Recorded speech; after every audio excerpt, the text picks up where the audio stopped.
always tap too little or too much. Hi, Teresa. How you doing? Hi, Tan. How you doing? I haven't scoped in a couple of days, so I just wanted to hop on real quick because I miss you guys, and I wanted to hop on to say hey. I also wanted to hop on because good afternoon. I also wanted to hop on because I wanted to talk about immature behavior, and especially immature behavior in adults. It's a pet peeve of mine. I can't stand it. That's me, Angel. Hi, Angel. Is Angel your name, or tell me what your name is? I despise it. Immature behavior in adults. One of the things that I come on to Periscope and I speak about, and I post blogs about, what's up, Janae? And I constantly ask folks to do is to continue to grow no matter what. Continue to grow in your maturity, continue to grow in things in your life. Always be developing and working at becoming great at something. Always be working at getting better at something. Thanks, Janae, for inviting your followers. Right, I got an error when I first hit broadcast that it was not able to share to my Twitter account. So if you don't mind, you would share it to your Twitter followers and to your Facebook followers. Swipe right. Hi, Rita. Swipe right if you're on an iPhone, and I think up if you're on an Android. Hi, Rita. I am talking about taking responsibility for the words that come out of your mouth. It is a pet peeve of mine. I cannot stand immature behavior in adults. I really don't like it in children. Of age-appropriate behavior in children is not necessarily immature behavior in children. So there is a difference there. But passive-aggressive, manipulative, if you say something and it is something that you really did not mean to come out of your mouth, or over text or over email, however you delivered it, please take responsibility for it. Don't act like, one, it didn't happen. Don't act like the rest of us are going to act like it didn't happen, because I, for one, I am going to ensure that that behavior gets acknowledged. We need to talk about that. That's not something that you can just say now and pretend later like it never happened and everybody else is just supposed to go along with it. It's very passive aggressive. It's very manipulative. It's very immature. His experience that pushed me to this point. I am trying to sell a house, working with a realtor, and that realtor was very, to me, passive aggressive. She called it mistakes. But it was funny how the mistakes that she always made was always favoring the advice that she gave me. Been there. Always favoring the advice that she gave me versus the decision that I made. 5 times. 5 different times. Whether it was the price, the listing price of the house, whether it was whether or not to post signs in the home for items that could or could, yes, 5 times, Janae, 5. Whether items that could convey or items that could not convey, over and over and over again. Pictures that I had of the home that I felt were flattering versus pictures that she had that I felt that were not flattering. Each and every time she sat, we talked, she agreed with me. But what actually ended up happening was what she thought. Her pictures, her listing price. I have no idea why, Teresa. I don't. I tried to figure that out before I had to actually discontinue our relationship. I tried to figure that out. I even asked. But if I send you an email for 5 days, once a day, asking you the very same question, and you don't answer that question, you leave me no choice but to escalate this and to terminate the relationship. So after those passive, just straight passive aggressive, irritates me to no end. I really have zero tolerance. Exactly, especially in grown people. And I'm not talking like grown like 25. I'm talking grown like 60.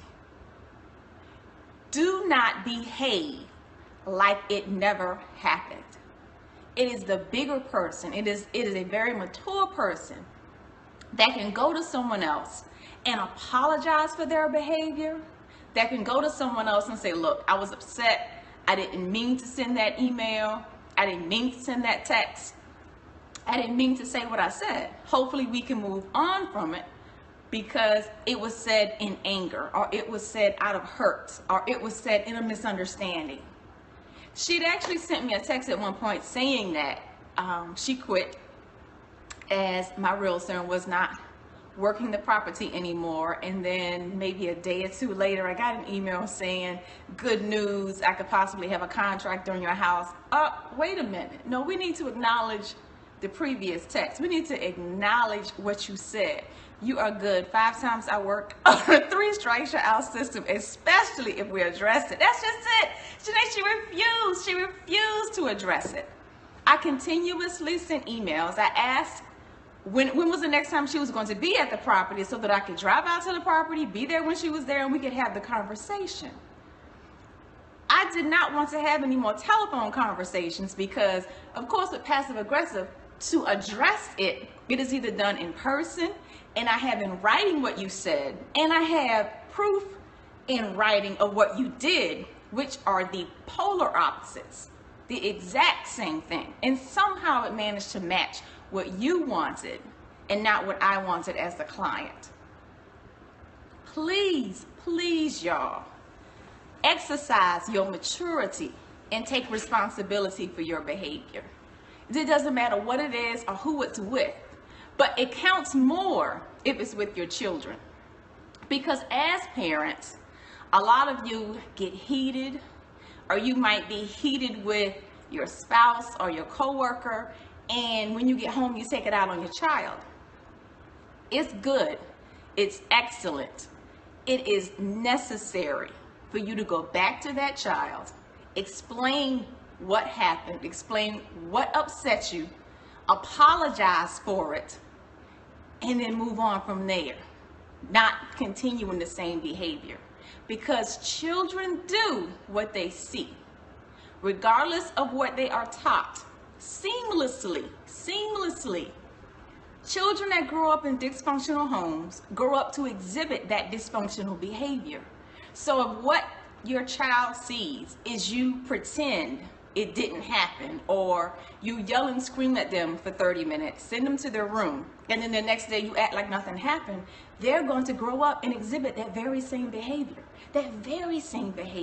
And then they're going to run into somebody like me who does not accept that behavior. And whether they run into me in the employment environment, whether they run into me in a counseling environment, whether they run into me in a coaching environment, or just run into me as some chick in the grocery store or on the street, that behavior is going to be met head on, and it is going to be dealt with. It's easier if we grow our children to understand immature behavior versus mature behavior. It's so much easier if you learn to apologize, if you learn to explain situations, and if the person shuts down and won't speak to you, if the person shuts down and never wants to hear from you again, then there's always writing, and where you can send a card or you can send an email, you can place it back in the other person's court to say, hey, I tried. Yes. Yeah. Teresa, thanks. I tried. I'm making the effort. I know a daughter that has shut down on her father. They had some very tumultuous experiences when she was a child. They just never seemed to gel, is the story that I get from both sides, the dad and the daughter. She's grown, and he wants a relationship with her, and the older he gets, the more he wants that relationship. Realtors are just tough to find, though. Good realtors, Teresa, are just tough to find. But I'm in the DC area, girl. We can throw a rock and hit a realtor. I'm not sure. Where are you located, Teresa? Because here in the DC area, girl, we can throw a rock and hit a realtor. A good realtor is hard to find. Yeah, a good realtor is hard to find. But with the dad and the daughter, she is completely shut down on him and is not talking to him. My recommendation to him is that, one, you continue to give her her space. Don't show up at her house again. Do not leave notes on her car. Don't sit at her house and wait for her to get home. All of those are more stalkish behavior that is going to scare her than draw her to you. Think of some of the good times that you had on both sides, good for her and good for you. Think of some of those good times that were had, and either write them in your own handwriting or buy her a card when holidays come around, before the holiday and after the holiday. Send her a letter, send her a card. Just continue to flood her mail with the fact that you want that relationship back, or you want to try from this point forward to build that relationship. Always acknowledge your behavior though. So if she brings up some of the negativity or some of the negative things that happened when she was younger, come up with your answer now so that you can calmly relate it to her then. Because trust me, trust and believe, that sister is going to bring it up. Is going to hit the table. So be prepared to answer that question. How different would things have been though if, when she was a child, he would have continued to mature himself, and then as he matured, he exhibited that mature behavior for her so that she could learn to communicate to him through the hurt and embarrassment and pain that she feels. Because from, like I said, both sides, his and hers, from what I understand, thanks for the hearts, guys, from what I understand, he was quite the pistol. He was quite the ladies' man. So she saw him disrespect her mother on a number of occasions. She saw him insult her mother on a number of occasions, and in insulting her mother, in that same argument, he would turn to her and she was next. And he would take all of that frustration out on her. So, of course, now that she's grown and has a choice in the matter, he isn't welcomed at her home. He isn't welcomed in her life. He now, getting older, of course, getting older, wants that relationship with her, and it's not available to him. Right? It's not available to him. And all he can do is try and work on getting back to a place to where she isn't so tightly wound up from the hurt and the pain that she feels from her childhood and the embarrassment that she felt in her childhood. Thank you for the invite to this amazing speaker. Thank you for the compliment as an amazing speaker. Because I understand, again, from both sides, that he didn't hide any of his womanizing. And some of it was in the same neighborhood where she was a child, which meant that the other kids teased her about it, which meant that she didn't just hear it at home, but she got it in school too. Because, you know, going to public school, we all rode that same yellow bus and we all were zoned to the same public school. So this embarrassment and this hurt that she feels is really deep, and it's going to take some time, and it's going to take a lot of nurturing and loving from him to try and unwound her to open up to him again. And that's is a very hard thing to do when how did this song go? When a woman's fed up, ain't nothing you can do about it. Ain't nothing you can do about it. Terrible, but it can be whole over time. It can be whole if they both come, well, if she comes to a place of openness to sit down and have a rational conversation with him. And like I said, he needs to start to prepare his answers now. Don't just go off the cuff when you sit down to get into a conversation with her, because it is going to go wrong. That's going to go wrong. She's going to be heated in response. You're going to give her heat back. And it's going to make the situation worse, because she, in her adulthood now, is going to say, well, I tried. And that's another X on him. He's got to keep his rational head. He's got to give her cards and letters. It's all got to be from a distance. It's all got to be via mail. It's not anything that can personally end up in her space, because that's going to make her feel invaded upon. It's going to make her feel as if he is intruding into her life instead of waiting to be welcomed into her life. She's not open, Teresa. She's not open to mediation or a moderator. She does not want to be in the same room with this human being at all. At all. She does not want to be in the same room with him. The mom, she does what she can to stay out of it. I mean, what he did is what he did, and that's not something that can be erased from her memory or from time or from reality. He did these things. So it's going to take a lot of time, and it's going to take a lot of attention and nurturing on his part. And you know, that's something that men today are not really used to, because they have so many options and choices. They don't choose. Once upon a time, a man would choose one woman, and he would pursue that woman, and then that woman would become his one and only, and then that woman would become his spouse, his wife, because he put so much time and energy into obtaining it that once the benefits begin to roll, he was sucked in, and because he worked so hard for it, it was something that he was going to stay for. But the world gives us so many options today that people don't do that anymore. If it doesn't fit their fancy, then they move on to something or somebody else.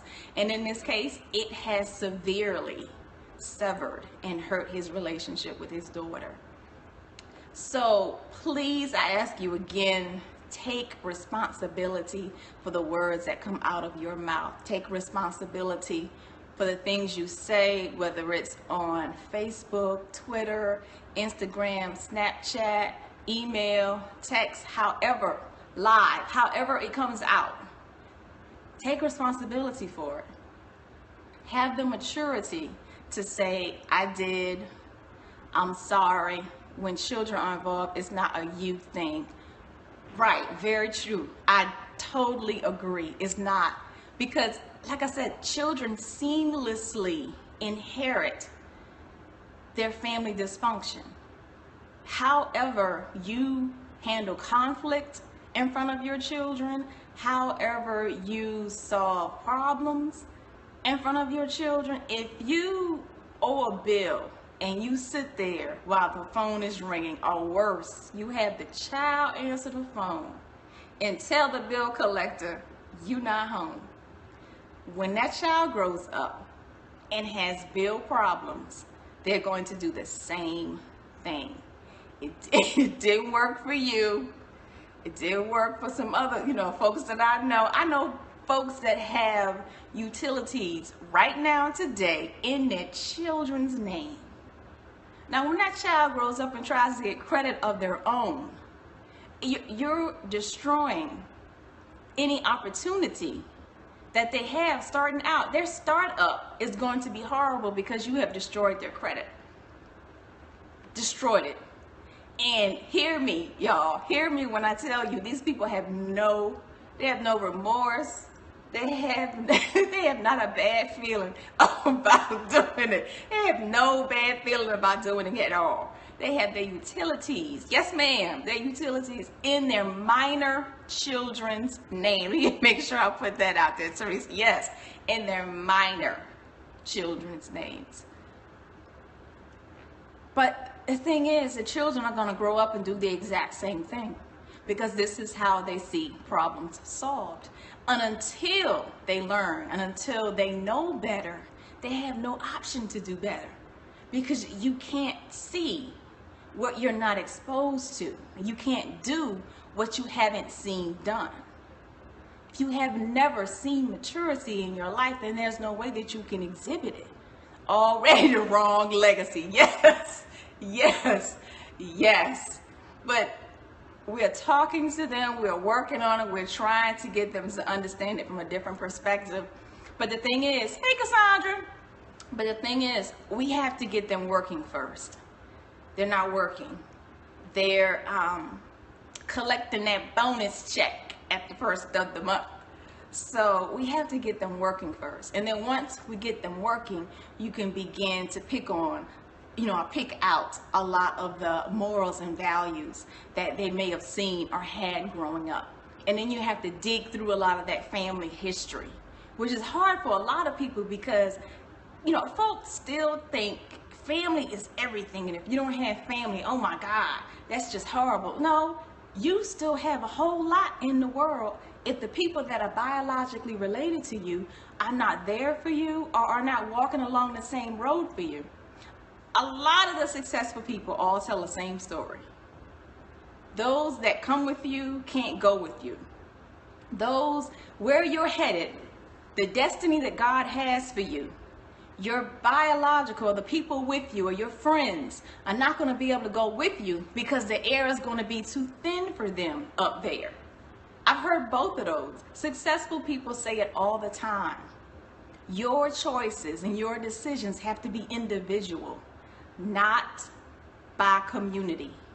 They have to be individual. So when you are independent and mature enough to make that decision, then you can step into the destiny and have a better life. But until then, you can continue to collect that bonus check at the first of every month for as long as it comes, because this next election, you never know how long it's going to last, or who's going to cut what taxes, or what state is going to cut what benefit. So it's best that you have a skill. You know what your heavenly gift is, that you can shop that gift, or you can monetize that gift so that you can take care of yourself. Like I ask, y'all, take responsibility for what you say. Take responsibility for the words that are coming out of your mouth. And I will see you guys soon. Take care. Peace and blessings. Power of education. Yes, ma'am. Yes, ma'am. Power of education. There's a lot of people, and this is not supposed to be a very long scope, but a lot of people will say, oh my gosh, she has $85,000 in student loans. I do not regret for a day obtaining, however you want to say it, $85,000 in student loans, because I have 3 degrees, and those 3 degrees are in 3 different areas, and I've been able to maximize my potential and my earning potential in each one of those areas. My first degree is in mathematics, so whether it be in a statistics job or in an education job. My second degree is in guidance and counseling. I've been able to maximize that with the counselor, being a counselor, whether it was as a community agency counselor or as a juvenile counselor. I maximized both those opportunities and the potential that came with them. Thanks, Teresa. And then also my third degree is an MBA.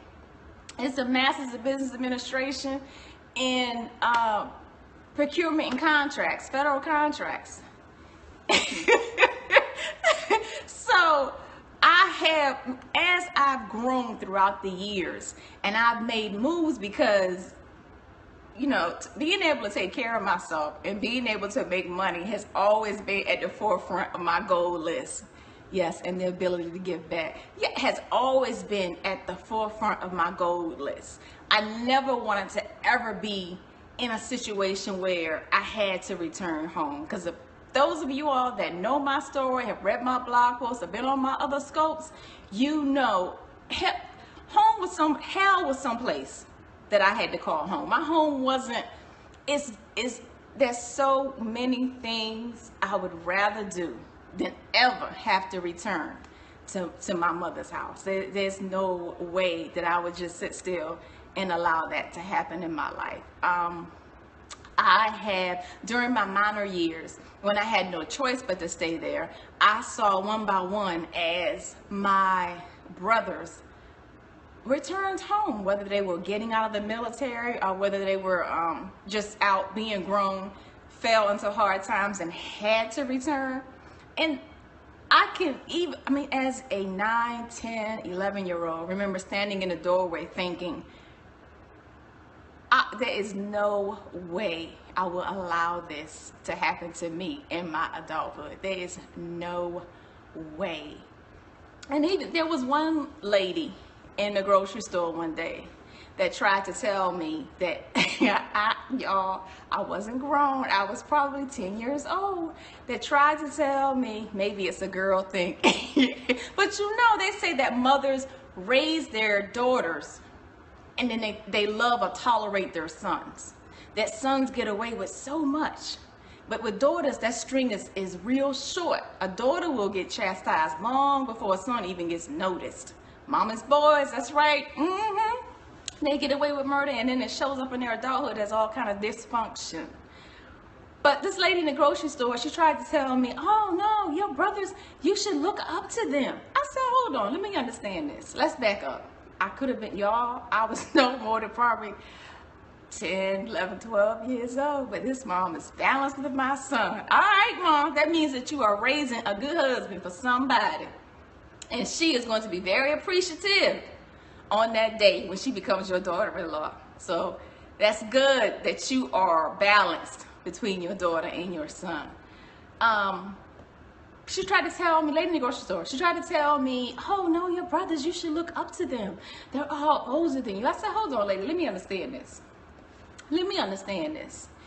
Number one, you think that I should look up to somebody that beats their wife, pushes her down the stairs, gives her black eyes and a busted lip. That's somebody I should look up to. Second, I should look up to somebody who gets drunk in public, is living with a woman, and has no goals for his future. That's somebody for me to look up to. Third, let's see. I should look up to somebody that is so mean, that I could be on the phone talking to one of our cousins and he would just walk by, snatch the phone out of my hand and hang it up. That's somebody that I should look up to. Oh, and let's not forget number 4. 4, I should look up to somebody who is so absent or emotionally unavailable that he really has no comment or reaction when his mother and his father are fighting and going at it in the house. These are the people that I should have as role models.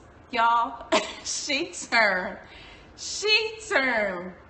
white as a lamb. She turned Snow White in that grocery store and pushed that cart away. I guess I get this tongue from my grandmother. I have always had it. When I tell you always, I have always had it.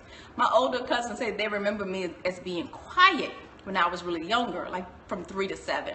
And I was really quiet. Yeah, I was quiet because I knew if I said it, I'd have got popped in the mouth. So of course I wouldn't say it.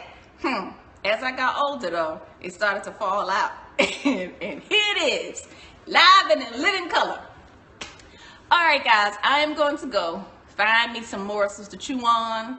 And thank you guys for coming in and listening to me and watching me sculpt. Don't forget to go to my website, thatanitalive.com. Download the confidence audio. Let me know what you think. Give me any of your feedback. Feel free to read through my blog posts, leave me a comment, or tweet me a comment, Facebook me a comment, however you want to get it to me, to let me know what you thought, whether you agree, disagree, any of my personal stories, something that resonates with you or that you can relate to. Let me know. Hit me up and let me know. thatanitalive.com. Talk to you guys later.